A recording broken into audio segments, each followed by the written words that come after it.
Medical കോളേജുകളിൽ കാലാകാലങ്ങളായി ഹോസ്പിറ്റലിലെ ശസ്ത്രക്രിയാ സമയത്ത് രോഗിക്ക് ആ ഓപ്പറേഷന് വേണ്ട ഗ്ലൗസ് മുതൽ ഉടുപ്പ് വരെ ചില പ്രധാനപ്പെട്ട ശസ്ത്രക്രിയാ ഉപകരണങ്ങൾ വരെ രോഗികൾ പുറത്തു നിന്നാണ് വാങ്ങിക്കുന്നത്. ഇനി വലിയ ഉപകരണങ്ങളാണെങ്കിൽ വാടകയ്ക്ക് കൊടുക്കുന്ന സംവിധാനം വരെ മെഡിക്കൽ കോളേജുകൾക്ക് പരിസരങ്ങൾ പ്രവർത്തിക്കുന്നു. അതായത് മെഡിക്കൽ കോളേജിനടുത്തുള്ള കടയിൽ പോയി പറഞ്ഞാൽ അവരിത് കൊണ്ടുവരും, കാര്യം നടത്തും, അത് കഴിഞ്ഞ് ക്ലീൻ ചെയ്ത് തിരിച്ചു കൊണ്ടുപോകും, അതിന് വാടക കൊടുത്താൽ മതി. ഇതടക്കം നടക്കുമെന്ന് പറഞ്ഞു, ആരും എതിർത്തില്ല. നമ്മളൊക്കെ വിശദമായ വാർത്തകളും ചെയ്തതാണ്. ആ കാര്യത്തിൽ എന്താണ് പരിഹാരം? ഡോക്ടർ ഹാരിസ് ചിറക്കലിനെ ക്രൂശിക്കണോ വേണ്ടോ എന്ന് കേരളം കുറേ ദിവസം ചർച്ച ചെയ്തു.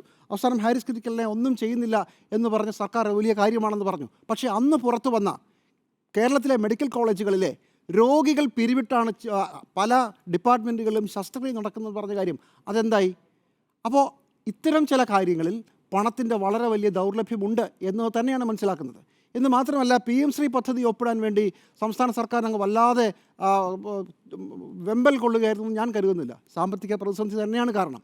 അപ്പോൾ സാമ്പത്തിക പ്രതിസന്ധിയുണ്ട്.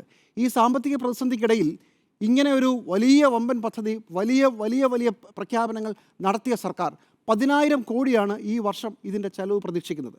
ഇത് കൊടുക്കാൻ പറ്റുമോ? കണ്ടറിയേണ്ട കാര്യമാണ്.